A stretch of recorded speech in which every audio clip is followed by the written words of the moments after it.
Welcome to the Books for Congress magazine podcast, where we talk all things books and Congress.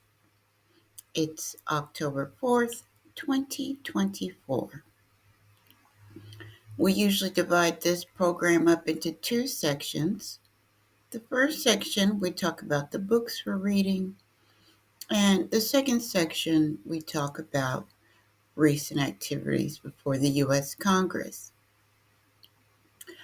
Uh, for the next couple of weeks, at least until the end of October, we're going to take a slight departure from our regularly scheduled programming for two reasons. First, we just published issue 16 of Books for Congress magazine. And usually, once we publish that, we take a slight break from reading. We try to read a book every week. But once we kind of get through that push, we take a slight break and focus on publicizing the issue and trying to get it distributed.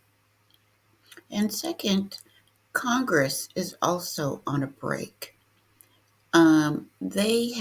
Will be in a district work period until after the November election. So there's not going to be that many hearings going on. There is some committee activity in terms of press releases and things like that, but nothing that we're gonna pick up right now on. So what we decided to do to focus on for the month of October is the 250th anniversary of the convening of the First Continental Congress. We mentioned a couple episodes ago that the Congress convened on September 5th, 1774, and they were in session until October 26th, 1774. And it was really kind of one of the first official acts of the colonies during the American Revolution. And we've been reading through the journals of the Continental Congress and some of the writings of the founders and the delegates that participated to get a sense of the major accomplishments of that Congress and um, some context of what was going on in the colonies and outside of the official congressional meetings during that time period.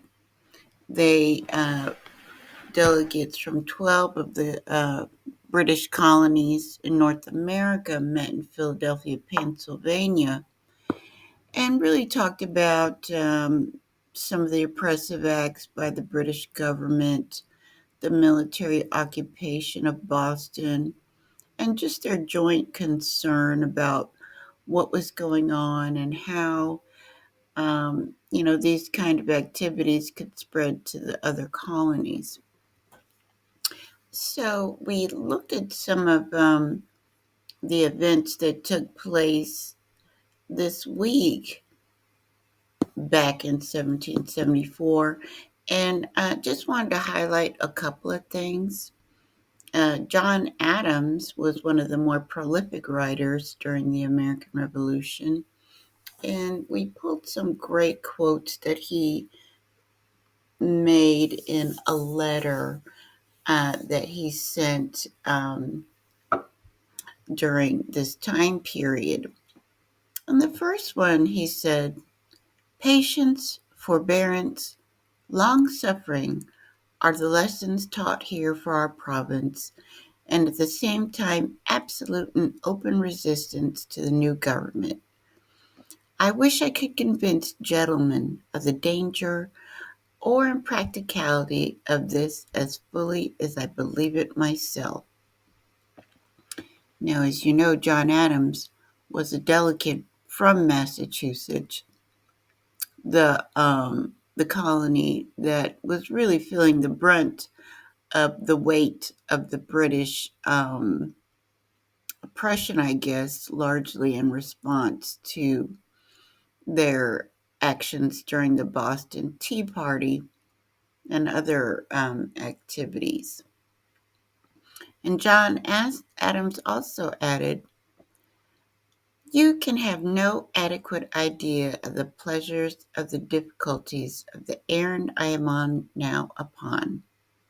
The Congress is such an assembly as never before came together on a sudden and in any part of the world.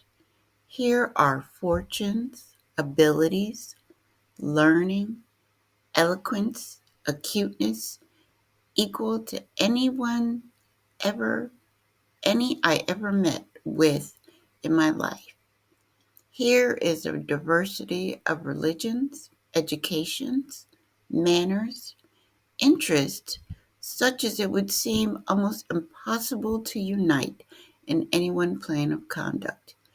Every every question is discussed with a moderation and an acuteness and a minuteness equal to that of Queen Elizabeth's Privy Council." And he's talking about the deliberations of all the delegates from the Continental Congress, who were among the most accomplished in their colonies, either in wealth, um, education, as he mentioned. A lot of them were provincial legislators. So this was quite an amazing body of men. And some of the things that they accomplished during this week, they agreed to a non-exportation agreement that would begin in September 1775 if Great Britain continued hostilities. And they also agreed to prepare an address to King George regarding the colony's grievance and ask him to remove those grievances and restore between Great Britain and the colonies that harmony so necessary to the happiness of the British Empire and so ardently desired by all America. So the colonies, their first instinct was to try and negotiate some kind of peace with Great Britain, but also have some kind of governance. They had huge problems with the Parliament in Great Britain issuing all these taxations and all these laws that they really had no say in. So they wanted some to see if they could negotiate some kind of blend of a an American legislature that would govern the American colonies. And as we know through history, that's not quite how it worked out, but that's where the First Continental Congress was in 1774. And we'll revisit this issue again in the next episode of the podcast. But that's all we have for you this week. Have a nice weekend. Bye bye.